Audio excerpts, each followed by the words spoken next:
So, to answer everyone's question, why don't you just make them in America now? Move your manufacturing here. If bringing manufacturing back to the US is the goal, why are companies like Apple and Microsoft, who are most likely able to bring manufacturing back to the US, off the hook? I get that if we don't let them continue to manufacture in China and exempt them from the tariffs, that our cell phones and computers, which we all use, are going to get ridiculously expensive. I get it. But the latest manufacturing that was done in the US that we were good at was tech manufacturing. And those companies moved their manufacturing to China. They have the biggest pocketbooks. They have the most likely ability to bring that manufacturing back to the US. I'm a small business. I invented a placemat. This is my prototype. I cut and glued this together.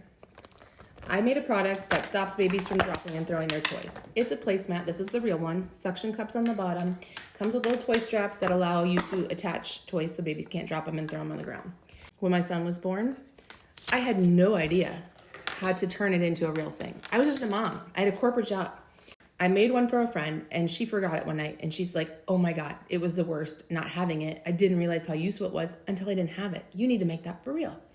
And I thought, wow, how would I do that? So I found a product developer who had the expertise to help me design the product for manufacturing.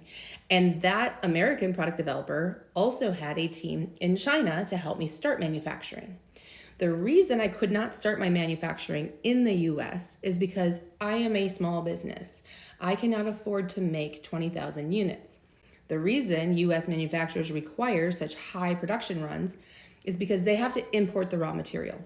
The raw material does not exist in the US. And so they have to import that material in volumes that are big enough to bring down the costs. They also need the company they are manufacturing for to produce large amounts, because every time you switch out the machinery in a production line, you're not making money. It's downtime. So the factories in the US that have very high labor fees, that have very high expenses, they need to make product continually to be able to pay their bills. Totally understand that. So to start my business, we started in China, where they were willing to do very small production runs for us.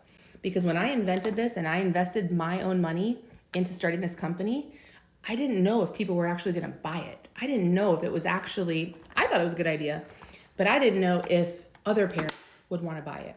Okay, turns out they have. Cool. So now fast forward 8 years, and I have products sitting in China ready to come. In my warehouse outside, I have about 2 to 3 months of inventory. When that is gone, I have no more inventory to sell. So then I have to figure out, how am I going to pay my employees, pay my insurance, pay my lease when I don't have any revenue coming in? I have 3 months more product that's ready to ship to the US. However, it's going to cost me, what are we up to now? Let's see, we're up to $229,000 I have to come up with in 30 days just to get it across the border. On top of the cost I've already paid for that product. I own the product. But just to get it across the border, that cost, I have to increase my prices. I have to more than double my prices. I'm selling products to people with babies. They're trying to keep up with so many new expenses in their life, diapers, some getting formula, baby clothes, all the things you have to buy and carry around with you for a baby. While my products are great for baby's development and they make life so much easier as a parent, you don't need them to raise a baby. People are not going to pay double the price for my products. So I can't import them right now, but I also can't run out of money. All right.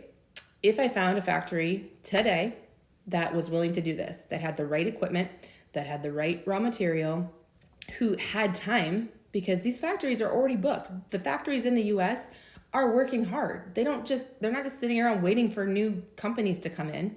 But let's just pretend that one is like, hey, Beth, come on, we'll do it for you right now. All right, cool, let's do it. First, we need to make molds. A mold, and I'm gonna try and put that in this video, is a steel plate that has cut out the shape of your product. And for my product, they take chunks of silicone, set it on the mold, which is heated, and then they they compress it. It's compression molding, and it's heated and it melts the silicone and smushes it into the shape of a mat. Okay? Every piece of my product line has a different mold. The mini mat has a mold, the big mat has a mold, the bottle bungee has a mold, the tethers have a mold. I would need 8 new molds made. So you take American steel, which is not cheap. It gets sent to China to be tooled, to be turned into a mold to fit the shape, because that's where the expertise lies. And then it gets sent back. You do that 2 or 3 times until it's perfect. That process takes like 6 to 8 months. And because of the cost in the US, my molds at a minimum, if I'm lucky, will be $20,000 a piece. So I need $180,000, $160,000 just for the molds. And I need 8 months to get them made. And that's before I can even start production. One production line with my mat can do about 100 mats a day. We sell more than that right now. So I need multiple production lines. I looked into starting my own factory. The cost of the equipment alone is $1 million, more than $1 million. Then I have to find somebody who has expertise. But since we don't do this type of manufacturing in the US, there aren't people here who have the expertise to run this product line. I have to pay more for insurance. I have to pay more for labor. The cost of my products will more than double. Who's gonna buy them? Nobody. So for everyone thinking it's so easy to just make it in America, like I'm all ears. I am not opposed to that in any way whatsoever. Tell me how. Tell me what I'm not seeing here. Help me figure this out. Because I'll do it. I will do it. I will make it in America if we can find a way that keeps me in business. Leave a note in the comments, okay? And I will reach out to you.